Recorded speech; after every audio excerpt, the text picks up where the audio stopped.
Okay. We've made it to Amenomous Smithy! Ah, it's been a while.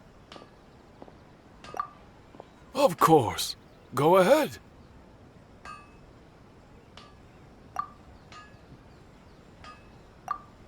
Oh. Now there's a question I wasn't expecting. Very well. I'll tell you what I know once more. The once renowned Raiden Gokuden, comprised of 5 branches. Amenoma, Futsu, Ishin, Hyakume, and Senju. The art of forging practiced by these 5 clans was first taught to them personally by the almighty Shogun. Over time, the 5 branches diverged from one another as generations of bladesmiths honed and perfected their craft until they became 5 distinct traditions. Most of the great swordsmith clans of old have since fallen into decline, and for a long time, only the Amenoma branch kept its art alive. But fortunately, Kaedehara Kazuha recently returned to Inazuma and took up the mantle of the Ishin art. Now, 2 clans remain of the original Gokuden 5. If my memory serves me right, you yourself were present when he forged the Ishin blade. Oh, yeah, we were! Paimon remembers that now. We learned a bit about the decline of the Raiden Gokuden then, too. It seems like such a shame. That, my friends, is a tragic tale indeed. In fact, this was not made known to me for most of my life. All these years, I knew of those great clans' demise, but never the cause. Only recently, when the question was on my mind, did I ask Kaedehara Kazuha about this. He told me that, as we are both heirs to a branch of the Raiden Gokuden, it was right that I should know the truth. There is no harm in telling you, but I must warn you. It is a dark and sorrowful tale. The Raiden Gokuden were the targets of a murderous rampage by a vengeful bladesmith. Vengeful? Why? 400 years ago, so I'm told, there was a catastrophic malfunction in Tatarasuna's furnace. One brave swordsmith heard the commotion and chose not to flee, but he rushed to the scene, hoping to prevent a disaster. Tatarasuna was home to a state-of-the-art forging and smelting operation in that day, and overseeing it was the armory officer. His surname was Niwa, though he had family ties to the Kaedehara clan. Knowing that they had just one chance to save countless lives, Mr. Niwa and the swordsmith leaped together into the furnace. The furnace quickly stabilized, but neither of them made it out. The smith's death, though heroic, dealt a devastating blow to his family's fortunes. His orphaned son was left to fend for himself, and grew up deeply resentful at the world.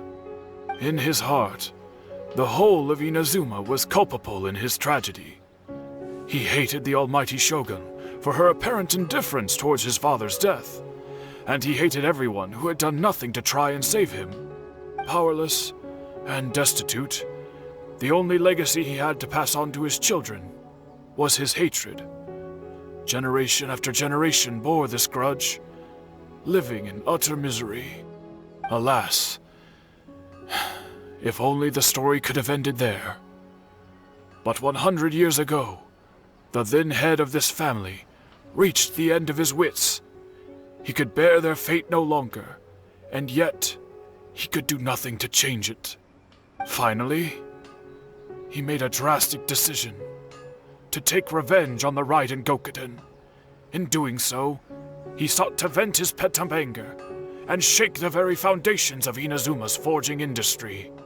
In his fury, he murdered indiscriminately, killing even bladesmiths from the Hyakume clan which he belonged to. His goal was absolute, the devastation of all of the Raiden Gokuden. But when he came to the Kaedehara and Kamisato clans, his killing spree came to an abrupt end. He failed to catch them unawares. They fought back fiercely, and they did not spare his life. That is why the Kaedehara clan and their Ishin art survived that day. I suppose they were the lucky ones, under the dire circumstances.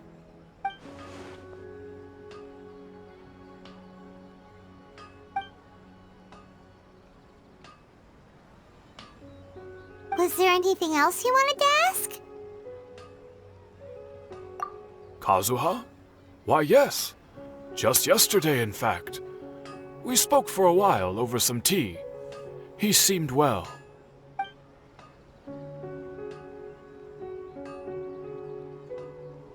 My pleasure.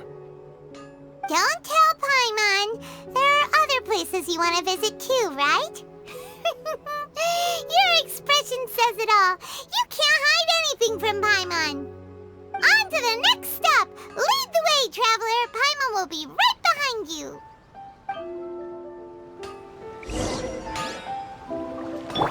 Hey!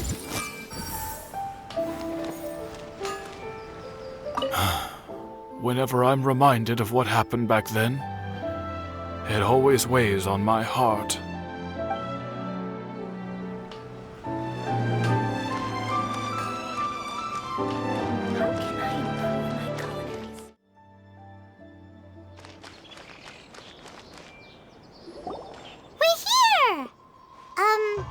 This is the Yassiro Commission's headquarters, so... Traveler! It's been a while. If you're looking for the Commissioner and Miss Kamisato, I'm afraid your timing is unfortunate. They're not here right now. Are they out on business? The Commissioner is out on business, and Miss Kamisato is standing in for some meetings in the Commissioner's place. If it's urgent, you're welcome to wait inside until they get back. What do you think? Shall we go in?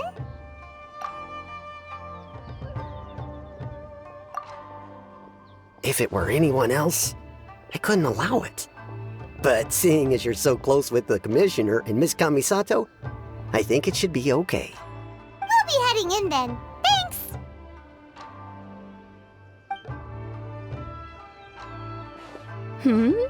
Hello, dears. Is there something you want to say? Of course, traveler. Yes, I know who you are.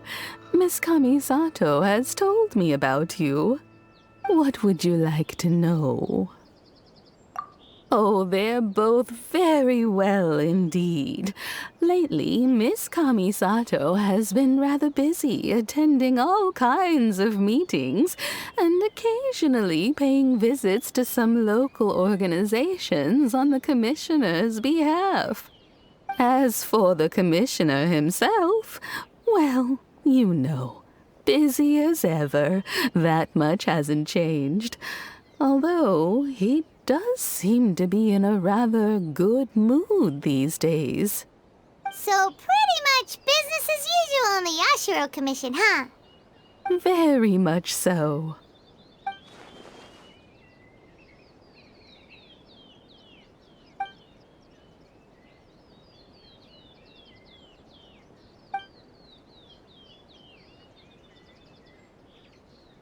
Well, got any more questions? You're very welcome. In fact, I would love nothing more than for you to come and visit more often. But I'm sure you must be far too busy to have time for that. Miss Kamisato talks about you all the time. She seems so thrilled to have you as a friend, and she's always saying how talented you are and how much she admires you. I must say, many things in Inazuma seem to have taken a turn for the better since you arrived here. So you're not just Miss Kamisato's knight in shining armor, you know. You're a hero to us all. I mean it. Whenever the commissioner dines at home, Toma always joins him. I always find myself at my most relaxed when I'm serving the two of them and listening to them chat away.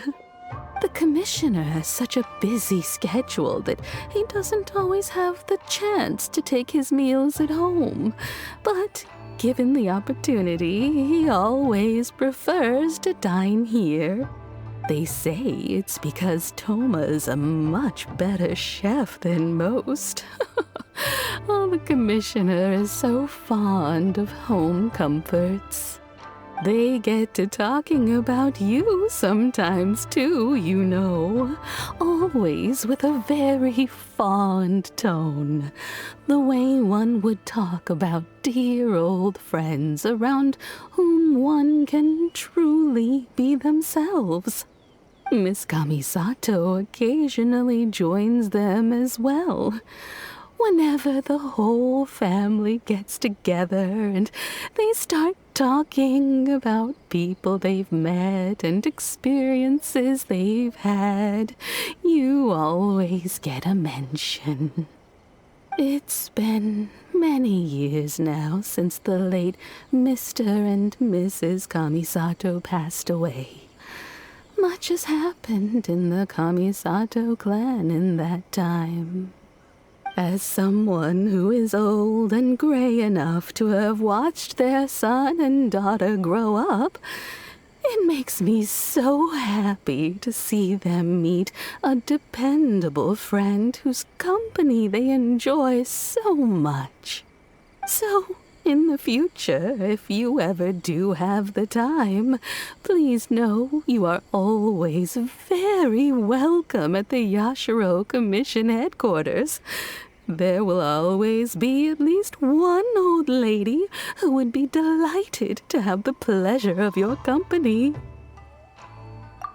Wonderful. Thank you. Paimon likes it here too. Also, you were saying something about the food here being really great. Paimon's itching to try it. We may just have to invite ourselves around for dinner sometime. Paimon meant we should come pay a visit again real soon. Ideally around dinner time. Of course. You're always welcome. Alright, goodbye for now. Where are we going next? Great! Goodbye, ma'am! Don't worry, we'll see ourselves out. All right, then. Take care now. Hope to see you soon. Oh, are you two leaving already? Yep, everything's taken care of now. Don't worry. Very well. Safe travels. Goodbye. Safe travels. Goodbye.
Do my eyes deceive me, or is that the traveler and Paimon?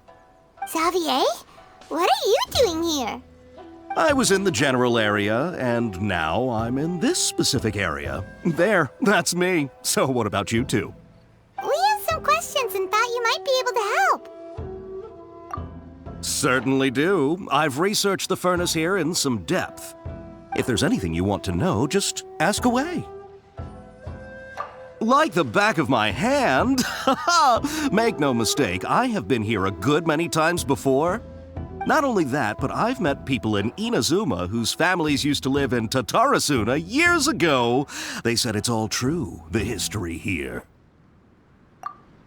Oh, well, it's a long story, don't you know? The tale of Tatarasuna starts a long time ago.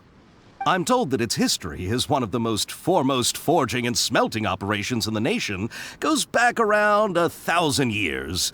Still, the furnace has had a couple of serious maintenance issues along the way. A couple? When exactly? One was just in the last few years, the other was several hundred years ago. A fun fact, I'm not the first Fontaine tech guy to come and work on it either. There was a guy back then, too. They say he was a mechanic who consulted on a technology upgrade. It seems like the technological collaboration between our two nations goes back a long way. How about that?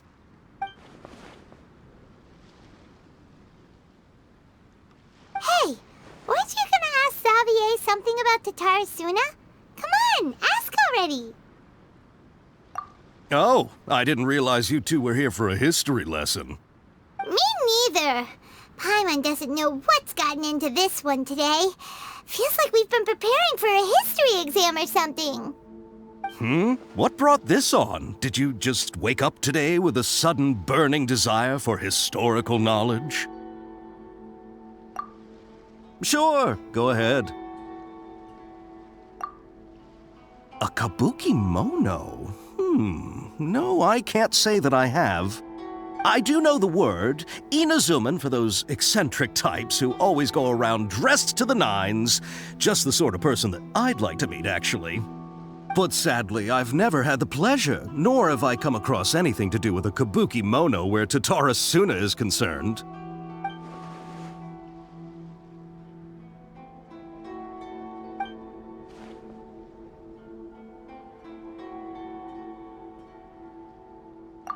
Of course! Don't mention it. Oh, we're leaving? Okay, bye, Xavier. Oh, you're most welcome. More than happy to help. Farewell. Looks like you got all the information you're looking for. Sure, but what's up with you today? Whatever it is, it seems like it's really troubling you. Keep your smile, Spinal Crocodile. No matter what happens, Paimon will always be there for you. Hey, don't mention it. All right, let's head off and go meet Nahida.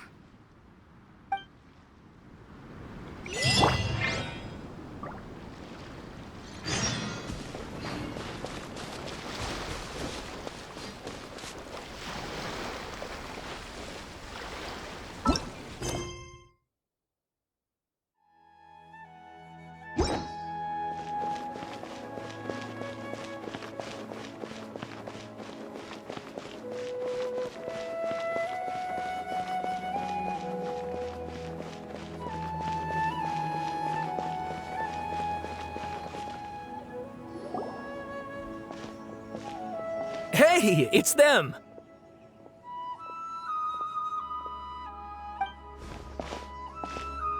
Akaba, Sawada, you're still here?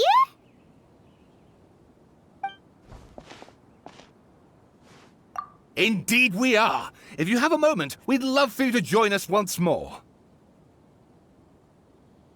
We have time. What do you want to talk to us about? It's the same topic we discussed last time. Obviously. Still looking for more info about Tatarasuna, huh? Should we join them?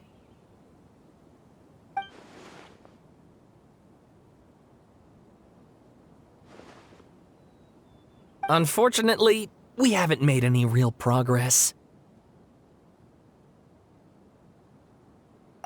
Huh? Oh, of course.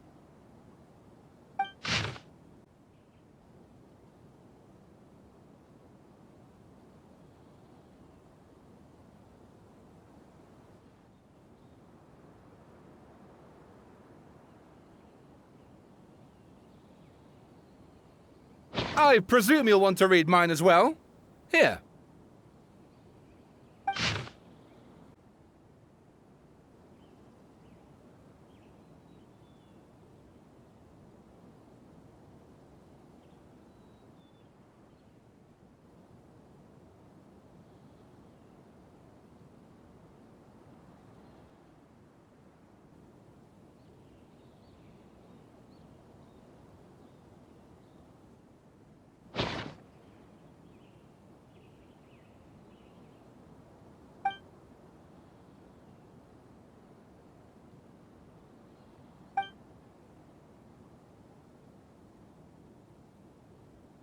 Well, what do you think?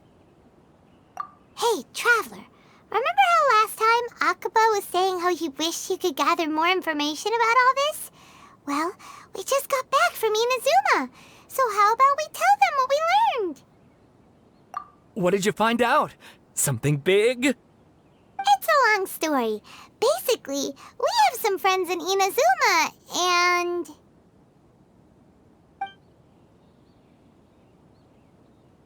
Wow, so many new details. Thank you so much for sharing that with us. Well, well. So it all comes down to one man's desire for revenge. Huh. You heard this from a member of the Aменомою clan, you say? Then I guess it must be true. Ugh. So there's no ghost story here after all. This new information actually lends further credence to my hypothesis. Evidently, swordsmiths were seen as having an incredibly prestigious role in society those days, to the extent that harming them was conceived of, at least by the perpetrator, as a way of exacting revenge against those in power. Yes, okay, point taken, you were right. But that doesn't mean I can't carry on with my novel. And they're back at it. These guys are really into this. Oh, so sorry. Look at us, prattling on about our projects and ignoring you. Thank you so much for the information. You're welcome. See ya. Keep us in the loop if you find out anything else. Will do.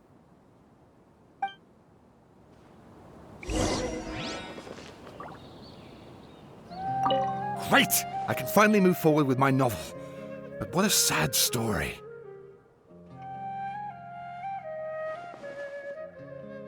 I don't know what I was expecting, but I never would have guessed this. I see everything. Asking the Traveler to help out was definitely the right call. Hey, I'd better make some notes and then get working on my essay.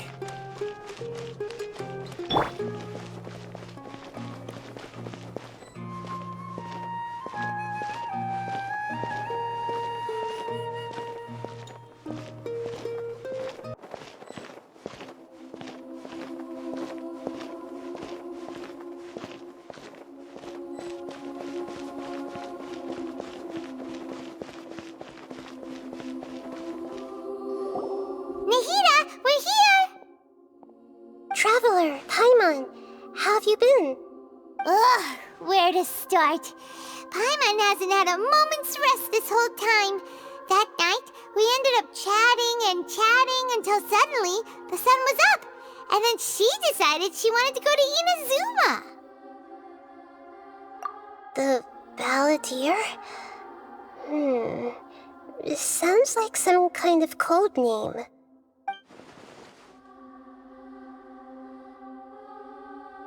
You look troubled. Is there something you need to tell me?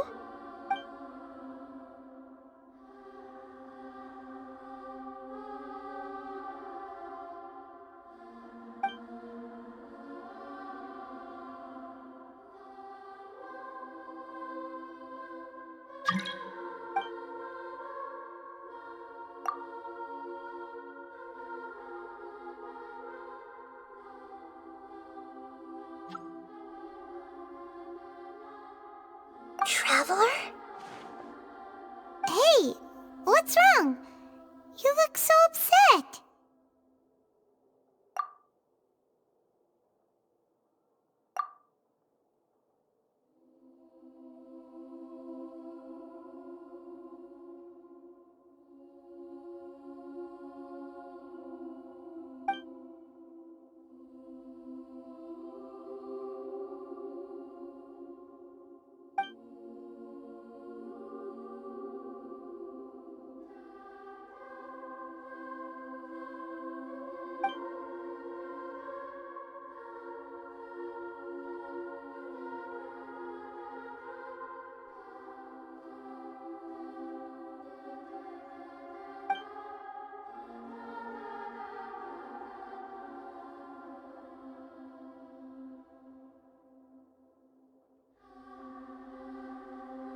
That's quite a story. So, this puppet known as the Balladeer erased himself from Irminsul, hoping that he could change the past. But how was he even able to do that? As the traveler said, he very nearly became Sumeru's deity. Admittedly, I remember it a little differently. I don't recall finding anyone inside the machine after we defeated it. Nevertheless, it does make sense. If someone were to successfully erase themselves from Irminsul, the world would change to reflect the new reality. So, you believe this person really existed, and we just don't remember him because, well, because he literally changed the world? Yes. Theoretically speaking, it is possible to do this. But I'm struggling to imagine the kind of person who would dare go through with it. The traveler comes from a world beyond to that. That's why there's no information about her in Irminsul, and it also explains why any changes to Irminsul wouldn't affect her. So if there's anyone in the world capable of retaining memories from a past that has been rewritten, it's you. It's quite incredible when you think about it. Paimon's having a hard time understanding this Balladeer guy's motivations. Why did he do it? I can only make inferences based on the information we've been given. As for what kind of person he was, only you remember that.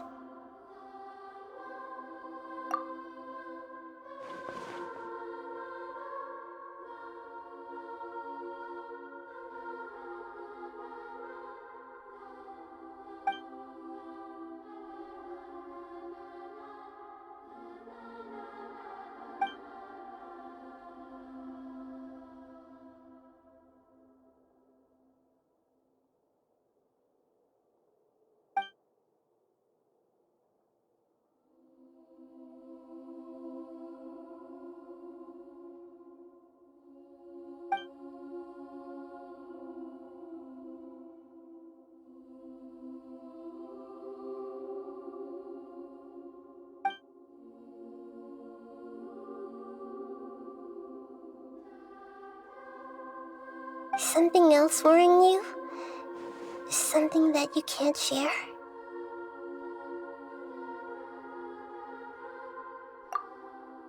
It couldn't change the fate of the ones who had died, right? Once the Balladeer realized he hadn't been betrayed after all, it must have completely changed his view of the people of Tatarasuna. Now he saw them as friends again. He couldn't keep hating humans after that. And if he thought there was a chance he could save his old friends, it would be hard not to try. The story makes sense, every part of it. The Balladeer tried to achieve godhood with the doctor's help. He was unsuccessful, but retained the power to connect with Irminsul. That power then enabled him to change what was recorded in Irminsul and erase himself, even though he didn't have much strength left. Yeah, it does make sense, but it still ended in tragedy for his friends. It just feels so hopeless. He gave everything to do this, but it seems like he got nothing in return.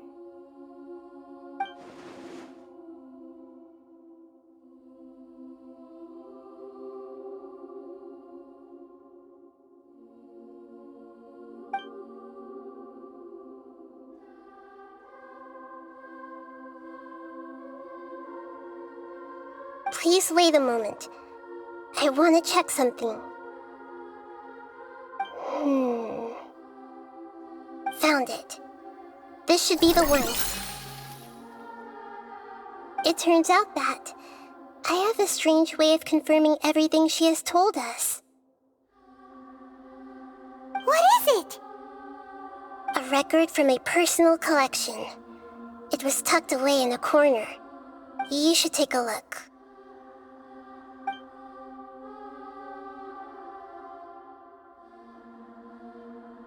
this a fairy tale? Who wrote it?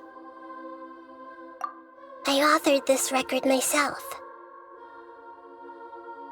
Huh? You wrote a fairy tale that somehow has something to do with the balladeer?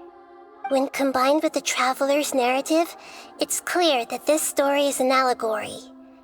Everything in it is a symbol for something else. Hold on. So this record survived from the past? Yes. Any information about the balladeer or the Kabukimono and other records will have been changed. But I wrote this story in a way that means it was left intact. Changing the information in Irminsul changes to that. But Irminsul can't change information that was well hidden in advance. I guess I must have written this story as a backup before the balladeer entered Irminsul. That's incredible! What a great idea! And sending the traveler into Irminsul with the balladeer must have been a further precaution. I knew she'd remember everything. This story is abstract enough that it still resonates with the present information recorded in Irminsul. But if we connect all the different pieces together, the true story that emerges is the one she told us, the now erased life of the balladeer.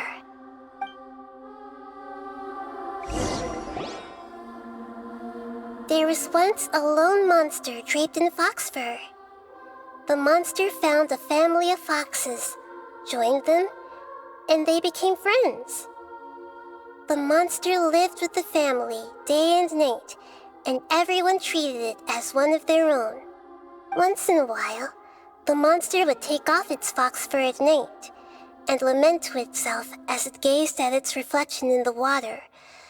I am a monstrosity, yet they are too foolish to see it. I pity them. But the monster soon found solace when another came to live among the foxes who was not their kin. A kitten, carved from the wood of a white tree who had been abandoned by the humans. The kitten too wished to become a fox, but its tail was too slender and it could not grow a coat of richly colored fur. Yet when the other foxes saw this, they spoke words of comfort to the kitten. Even without a tail and fur like ours, you are still one of us. Furious at this happy resolution, the monster lit a fire on the mountain.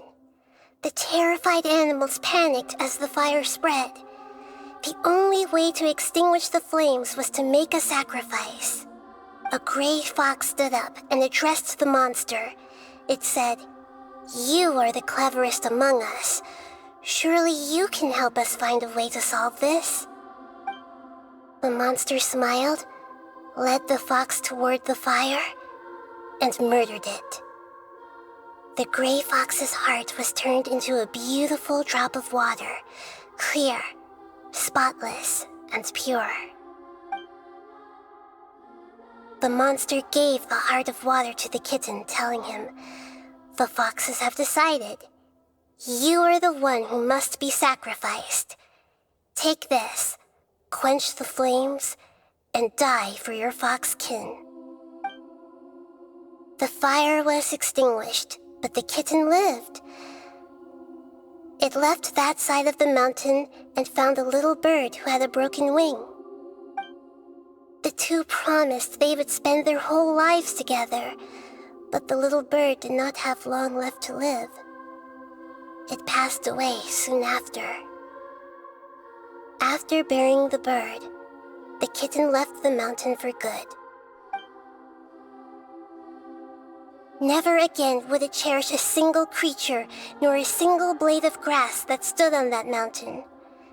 The kitten spent the nights wandering aimlessly, gnashing its teeth at the moon. How it wished to swallow the moon and devour the moonlight. If the world could only return to darkness, then it would finally be peaceful and content. I will become the new moon, the answer to everything. Then, no one will know that there were once birds, foxes, and cats in this world. And no one can know that they were different.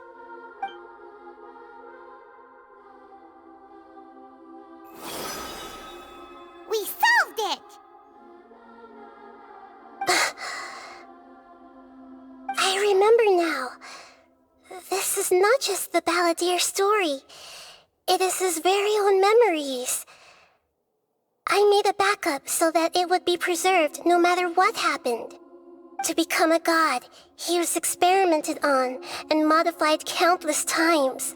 It was brutal torture, and the only reason he was able to survive is that he was a puppet. This memory was extracted from him by the scholars. Presumably, they kept it to have something to defend themselves with. Creating a deity was just the first step. Some of them wanted to be able to control it. That's why they backed up his memory for later use. I buried it deep inside one of my own dreams, and then hid it inside an allegorical story so that it wouldn't be altered. It's hard to believe that this person really existed, let alone that he tried to get rid of us on more than one occasion. Paimon has no memory of him at all. He completely vanished like a puff of smoke. The Balladier agreed to help me look for information about the Descenders, and although he was unsuccessful, he still helped you. Before he vanished, he confirmed an important detail, that Conria was where your twin first came into this world. We still don't know how the change to Irminsul will affect the senior ranks of the Fatui, but in all likelihood, they won't even remember their own Harbinger. It sounds like Paimon wouldn't like this guy a whole lot if he was still around. But still, Paimon doesn't like the way it all ended that much better. This is why wisdom alone cannot answer all our questions. We look, we see, and we comprehend, but the question still troubles us. So the answer is not everything. People yearn to find the truth and then conquer the troubles they face. When you give someone the truth, you give them a chance to choose their own destiny. To others looking on, this may seem like a pointless endeavor, but for him, the chance to act on his desire to disappear must have meant a lot. Never forget that even when we walk beneath dark clouds along a road filled with suffering, the light of wisdom is always there, guiding us toward a better destination. And that is what you have been doing all along. Yeah, Nahida's right. Cheer up! How about we go get something to eat? We can pick up this heavy conversation again later. Good idea. Paimon, why don't you take her out for a walk to clear her head? You got it! Come on, Traveler! You need to get out of your head for a while. You'll feel much better after taking a walk. Let's go get a snack from one of the stalls in the Grand Bazaar! That'll be sure to lift our spirits. It must be really tough being the only one who remembers all that, but Paimon's always here to help cheer you up. There's a few things I'd like to look into. You should go take a walk and try to unwind.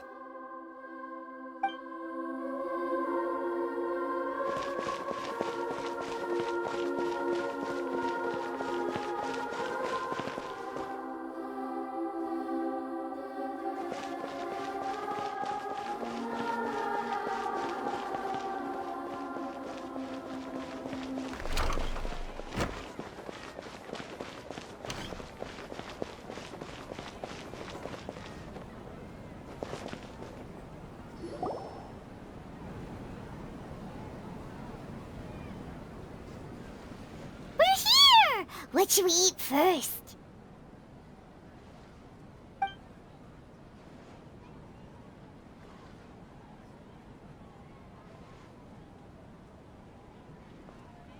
Hey, are you gonna answer or what?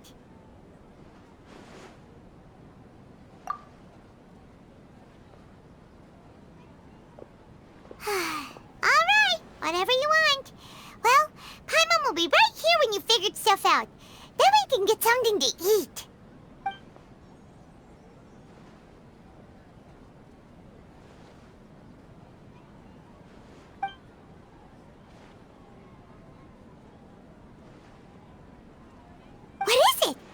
figured it all out?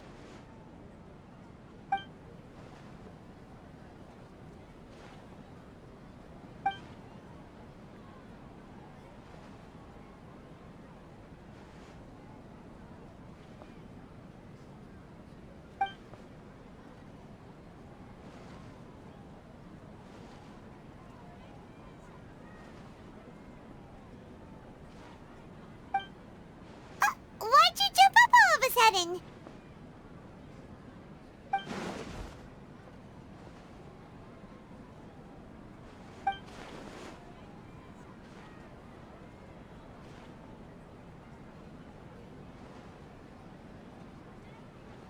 Excuse me, boss. There seems to be a small problem with the last bill. Look, here.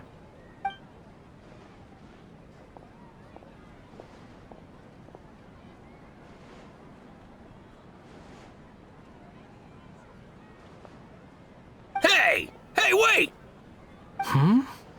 You mean me? No, not you. That kid! Didn't you see? Little rascal grabbed my last 2 fresh sunsettias and ran off. Look, if you're gonna help out here, you can't keep spacing out, okay? What is it? Work's too boring for you? Or has the big city got too many distractions? I wasn't paying close enough attention. Sorry, boss. I think you're right. Maybe it's the city. It's so exciting. It can be hard to focus. Who's that guy? You know him or something? He's who? You're a strange one, kiddo. You say you don't want any money for helping out here, and then when I actually give you some work to do, you keep letting yourself get distracted. I don't want to take advantage, so I'm happy to pay you what I'd pay anyone else. But if you keep acting like this, pretty soon I won't be able to afford to. No, please. I mean it. You don't need to pay me anything. I'm just so thankful you agreed to take on an outsider like me. You're welcome, I guess. But I got bigger things to worry about. Look, we're all out of sunsettias, and I promised the lady down the street I'd deliver a fruit bowl this evening. Leave it to me. I'll find some more. Just a moment. I'll be right back. Stop. I'm gonna level with you, kiddo. I've never met a worker who said they didn't want a wage before. And at first, I got greedy. Couldn't believe my luck. But I figured you'd start asking for something in return eventually. You don't want money. You don't take days off. And in your free time, all I see you do is wander around, taking in the sights. Are you a drifter or something? That's right, I am. We can talk more about that later. First, let me get those fruits you needed. Sunsettias, was it? I'll be right back. Hey, what do we do now? Okay, stay out of sight. Don't let him see you.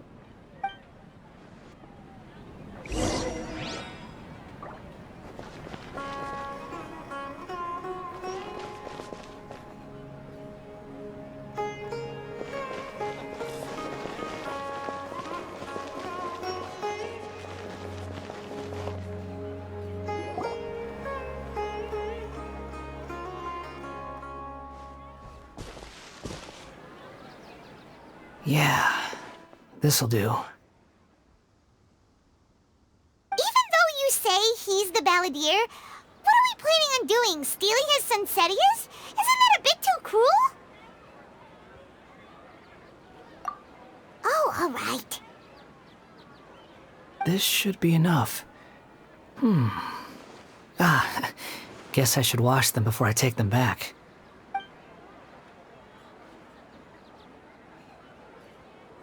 Huh? You two over there. Is there something I can help you with? He spotted us! You've been following me all the way from the city. I'd have to be blind not to notice. Have we met before? No, we haven't met. But you know me? I have no recollection. Are you absolutely sure? Sorry, but I just can't take your word for it.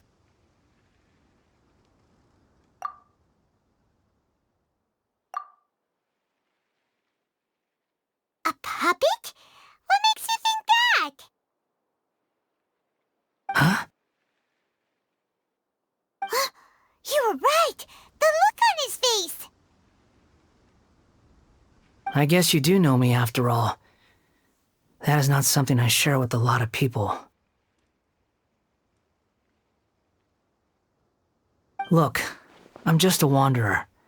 But seeing as you've gone through all this trouble to track me down, I'm sure whatever it is must be important.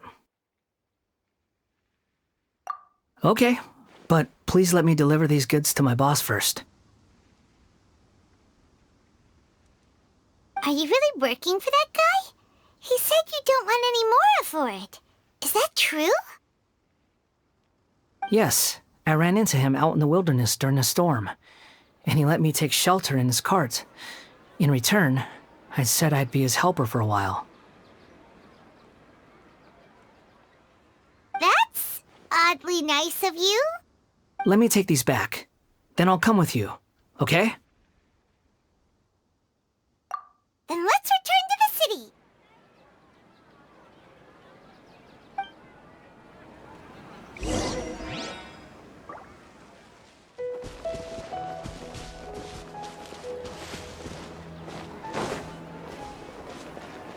There is no escape!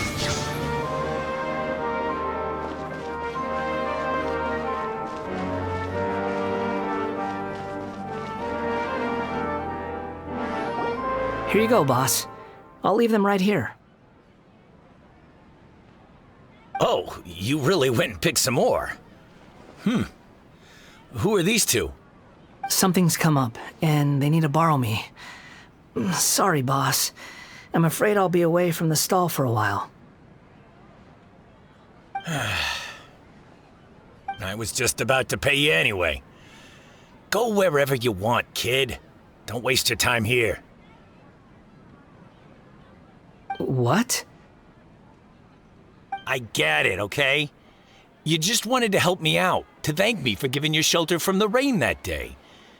Even then, I don't understand why you're so adamant that you don't want any pay for it. But look, it was pouring down, and there you were, sauntering along without a care in the world, like you had nowhere to be and didn't even care that it was raining. Imagine you were me for a second. It's a little weird, right? Why is this guy traveling during a rainstorm if he's not trying to get somewhere? And why is he taking a shortcut through the open country if he's not even in a hurry? But anyway, taking you in didn't put me out even slightly. You don't owe me a thing for it. Certainly not all this. Your time is valuable. You know, you should go live your life. But I don't...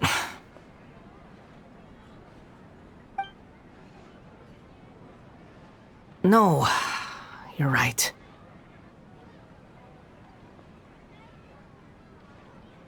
Then I suppose this is where we say goodbye. Thank you again for taking me into the city. Don't mention it, kiddo. I've run into all kinds of characters over the years. I just hope you find your path. Thank you.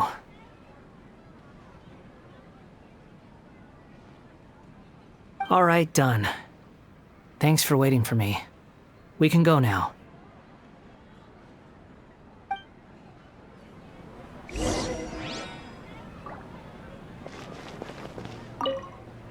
Don't worry about me.